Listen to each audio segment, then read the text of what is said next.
మీరు ఈశ్వరుణ్ణి పూజ చేస్తున్నారనుకోండి, మీకు శౌచ ప్రధానము. మీరు శౌచంతో ఉండాలో, స్నానం చేసి ఉండాలో, ఒక ఏదో కాస్త శుభ్రమైన బట్ట కట్టుకోవాలి, కట్టుకుని ఈశ్వరుణ్ణి పూజ చేయాలి. కాదు, మీరు భగవంతుని యొక్క నామమును చెప్తున్నారనుకోండి, ప్రీతితో సంతోషంతో ఆయన్ని పిలుస్తున్నారు. ఇప్పుడు శౌచం ఉండాలా అక్కర్లేదా? అక్కర్లేదు.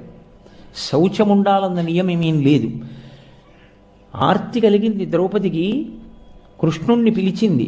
అప్పుడు ఆమె ఏకవస్త్ర రజస్వలా దోషంతో ఉంది.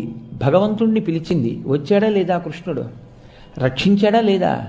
గజేంద్రుడు మృత్యు సదృశమైనటువంటి భయంకరమైన స్థితిలో ఉన్నాడు.